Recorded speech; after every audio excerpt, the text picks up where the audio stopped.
Hola, yo soy Elvis. El maíz, un alimento fundamental en la cultura mexicana, se encuentra en el epicentro de una batalla internacional. En 2023, México emitió un decreto para prohibir el uso de maíz transgénico en la masa y la tortilla, una medida que ha generado una fuerte controversia con Estados Unidos y Canadá. La decisión mexicana se basa en la preocupación por los riesgos del maíz transgénico y el herbicida glifosato, clasificados como probables cancerígenos. El gobierno mexicano ha argumentado que la medida es necesaria para proteger la salud del pueblo mexicano y su riqueza biocultural. Sin embargo, la medida ha desatado la furia de las empresas multinacionales que producen maíz transgénico y glifosato, como Bayer Monsanto, que ha presentado demandas para evitar la prohibición. Estados Unidos y Canadá, por su parte, han interpuesto una demanda ante un panel de controversias internacionales del TMS. El fallo del panel, que se espera para diciembre de 2024, se considera histórico y marcará un precedente para la regulación de la biotecnología y la protección del medio ambiente a nivel mundial. La decisión de México de defender su soberanía alimentaria y su riqueza biocultural es un paso valiente. El maíz es un símbolo de la identidad mexicana, y protegerlo de la contaminación transgénica es esencial. Aunque el fallo del panel pueda ser desfavorable, México debe seguir insistiendo en sus argumentos y buscar alternativas para desarrollar un sistema alimentario más sostenible y saludable. Es necesario recordar que la industria alimentaria y las empresas multinacionales no siempre priorizan la salud de las personas o la sostenibilidad del planeta. La decisión de México es un ejemplo de cómo los países pueden defender sus intereses y sus valores frente a la presión de las grandes corporaciones.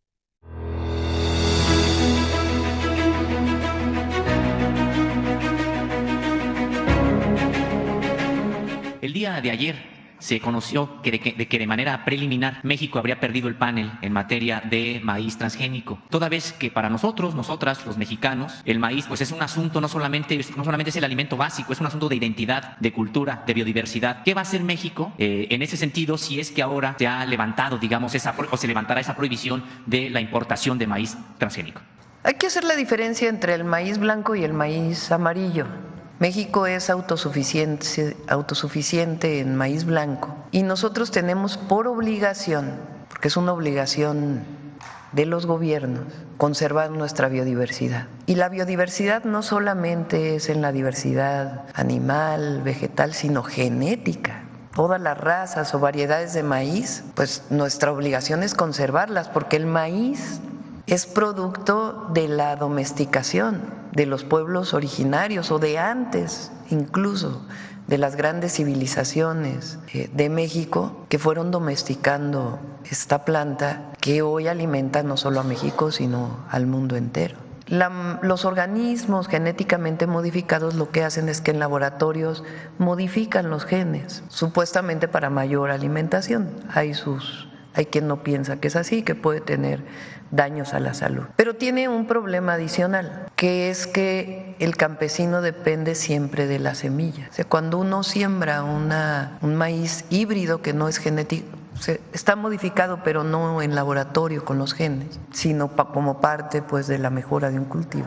Compra la semilla y dependes de la semilla para poder seguir cultivando el maíz. Pero además se pierde pues la diversidad genética de los maíces que surgieron de nuestros pueblos. Entonces nosotros tenemos la obligación principal de que el maíz blanco que se siembra en México no sea transgénico. Y eso va a quedar en la Constitución. Esa es la mejor defensa que tenemos para la conservación de la biodiversidad y de la salud también. Ya en la parte comercial, pues ya se verá, sobre todo la parte de maíz amarillo, que principalmente alimenta a aves o cárnicos para la producción de carne. Pero la parte fundamental de la conservación de nuestro maíz, de nuestras razas de maíz, esa va a quedar en la Constitución. ¿Estará enviando una iniciativa al respecto? Ya está ahí, la envió el presidente López Obrador. Está por aprobarse en los próximos días, espero, en la Cámara de Diputados.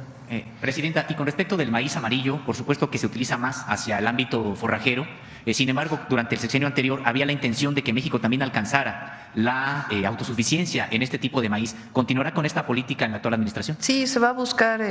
También estamos ahora destinando un esfuerzo muy importante al frijol, porque la alimentación básica de las y los mexicanos, nuestra alimentación básica, pues tiene que ver con la alimentación de la milpa. La milpa era la alimentación principal de los pueblos originarios y en muchos lugares de México lo sigue siendo. La milpa es la siembra de maíz, pero en el mismo lugar de frijol, de calabaza, lo cual además de la diversidad alimentaria, tiene la gran virtud que conserva los suelos. El frijol, por ejemplo, fija nitrógeno. Entonces queremos avanzar mucho en la autosuficiencia de frijol, porque importamos 300,000 toneladas de frijol. Por eso este programa que anunció aquí Julio Verdeguer y su equipo de la Secretaría de Agricultura y Desarrollo Rural, y también lo anunciamos en Zacatecas, de recuperar la planta productora de semillas para ir mejorando la semilla, pero no en laboratorio genéticamente, sino